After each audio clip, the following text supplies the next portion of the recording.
जुयूक का सब्र टूट जाता है। उसके चेहरे पर गुस्सा साफ दिखाई देता है जब वह अपने पिता की ओर मुड़ता है, जिसने उसकी आंखों के सामने दारिम पर हाथ उठाया था।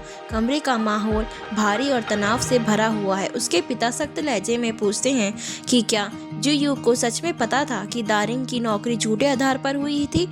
जुयूक इस सवाल से पीछे नहीं हटता। वह साफ साफ सच मान लेता है, लेकिन एक मजबूत सीमा खींच देता है। वह कहता है कि बात यहीं खत्म नहीं होनी चाहिए। वह अपने पिता को दारिम को जासूस कहने की इजाज़त नहीं देता। पास ही खड़ी दारिम पूरी तरह जड़ हो जाती है। अपराध बोध एक साथ उस पर टूट पड़ता है। जुयूक को उसकी झूठी पहचान के बारे में शुरू से सब पता था, फिर भी उसने उसे बचाने का फैसला किया। इसी दौरान जुयूक चुपचाप जासूसी के मामले की जांच खुद करने लगता है। वह अफवाहों पर भरोसा करने के बजाय सच्चाई सामने लाना चाहता है, लेकिन तभी चांग हो उसे सख्त चेतावनी देता है। वह सवाल करता है कि क्या जुयूक वाकई एक महिला के लिए वाइस प्रेसिडेंट की प्रमोशन छोड़ने को तैयार है।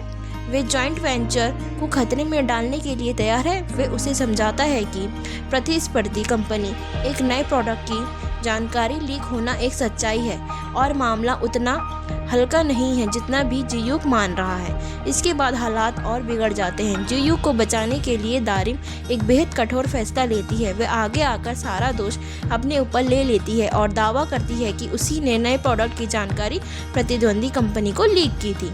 जुयूक हैरान रह जाता है और उसे रोकने की कोशिश करता है। वह पूछता है कि वह सब कुछ अकेले क्यों झेलना चाहती है जब वह उस पर भरोसा कर सकती थी।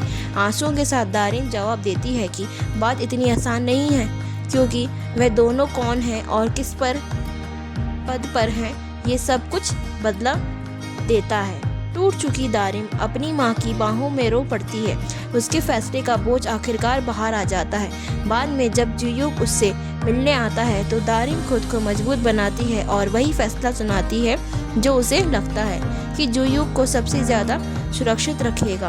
वह कहती है कि उन्हें यहीं रुक जाना चाहिए, अलग हो जाना चाहिए और अपनी अपनी दुनिया में लौट जाना चाहिए।